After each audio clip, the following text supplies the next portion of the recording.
What's going on, Bears fans? This is your boy Brent C, coming from you live and direct from Atlanta, Georgia, and your host of the Bears Media Company. Now, after last week, we watched our Chicago Bears take on the Tennessee Titans in a beautiful game at the start, and then toward the end, third stringers, everybody just playing to get on the roster, right? So, now, 2024 NFL Draft. April is coming up in another, 9-10 months. You can never get too far ahead. So, I'm going to give you 5 guys for the offense who I think is going to help us next year, depending on who we let go and who we retain. So, starting off at center, Cedric Van Pran. Now this is a 6'4" guy, 310 pounds, out of the University of Georgia. Someone who can come in and take Cody Whitehair's spot. I believe that his last year of his contract will be next year, but I believe his cap hit will be somewhere in the $13 million range. Quite a bit for a center at the end of his career.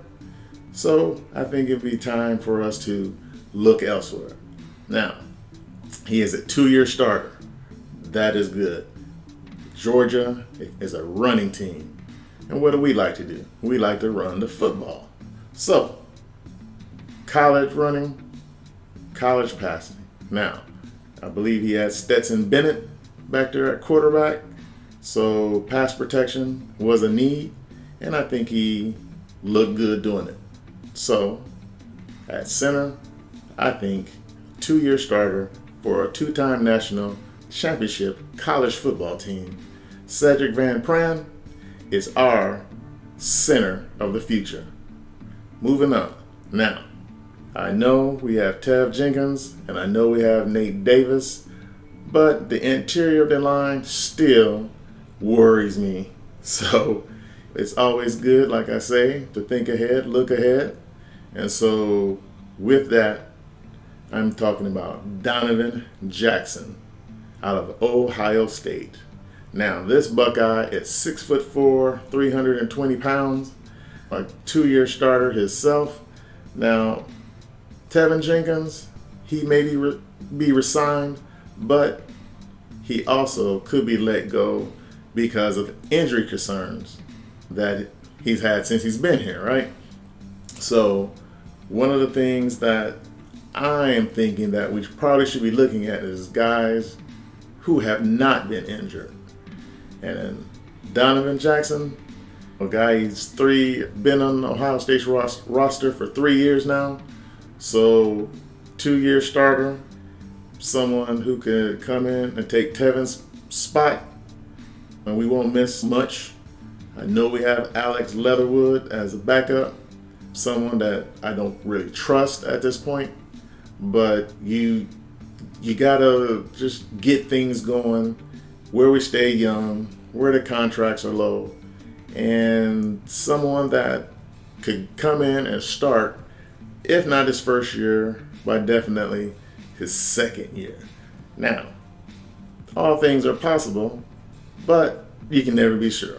So with that, we're gonna move on to the right guard, Layden Robinson, out of Texas A&M. This guy is a junior, now a 6'4", 315 pound guy who he is a 2-year starter. 26 games at right guard. So someone that we can definitely use. Nate Davis we signed in the offseason, and that's okay. He's been injured throughout training camp, did not play in the preseason game against Tennessee, but projected to come in, be ready for week 1. We'll have to see on that one. So let's get somebody to come in and battle for that spot. Now, Ja'Tyre Carter. Now this guy came in during last week's preseason game and looked pretty darn good. Hey, he might be the future at right guard.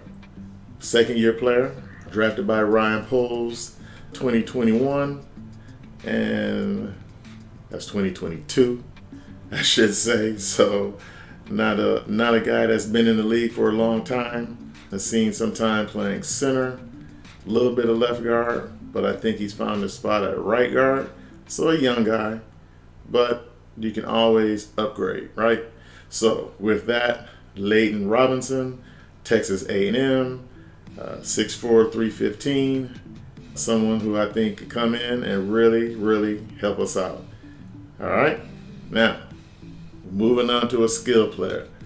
Now this guy, some of you already know, our quarterback should know, Mr. Emeka Egbuka. Now this guy, junior, he balled out last year. The number 2 receiver on Ohio State last year. Some guy that could come in, and whether or not we keep Darnell Mooney or Chase Claypool, or we lose both of them, which is a possibility.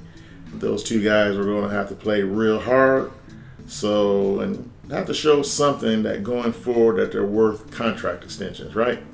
So now Emeka, now this guy, 2022, he has 74 receptions, 1,151 yards, and 10 touchdowns. Now, that right there would make him the top receiving NFL wide receiver over the Chicago Bears roster, right, from last year. Now, I know we have DJ Moore here, so he's going to get the majority of the receptions, the majority of the targets. So adding another young guy who can hopefully get separation, run great routes, and contribute right away as a rookie. And playing in Ohio State, 1 year with Justin Fields, he's got it. Of course, he's not Marvin Harrison Jr., but he'll probably be gone before we pick in the draft. And I don't think that we would really give up draft capital just to get him. Anything is possible, but I'm going to contain my energy right now for a wide receiver by the name of Marvin Harrison Jr. So outside of that, Emeka Egbuka, someone that can come in, be that number 2 to DJ Moore, and get some targets. Doesn't have to be the main guy, and he can just come in and be himself. And with 1,100 yards receiving, someone that Justin Fields can also use whenever DJ Moore is getting double teamed, safety over top, giving cornerback help or something like that. You can't double team everybody. And this is someone that can come in and really lend a hand, whether or not we keep Chase Claypool or Darnell Mooney. So, hey, you never know. But he's on my list of 2024 draft picks who the Chicago Bears could select in next year's draft. Now, while you're tuning in, check this out. Hit that like button, go ahead and subscribe, hit the notification bell, and more importantly, leave a comment and let's have a conversation about your top 5 for next year's draft. Now, finishing out this top 5, I'm going with tight end. Now, I know we just extended Cole Kmet, but behind him, we only have Robert Tonyan and Mercedes Lewis. Now, both those guys are on 1-year contracts, so something that we better start thinking about the future. We don't know where we'll be doing in next year's draft or who will be good enough on the roster right now to retain for next year. So, with that being said, Brevin Spanford from the University of Minnesota. We already got our Golden Gopher last year, and Terrell Smith, the cornerback. Now, this guy, 6'7", 270 pounds. He had, 42 receptions for 497 yards and 2 touchdowns. Not the most touchdowns that you would want to have coming in, but the yards and the receptions were fairly close to what Cole Kmet did last year. So someone who is known for his blocking in the run and in pass blocking, He definitely has the size. So adding him to our team through the draft, I do believe that he could really grow with Justin Fields and possibly become another number one option, or maybe 1B, let me say that, for Justin going in his career development. So that's a good thing. All right.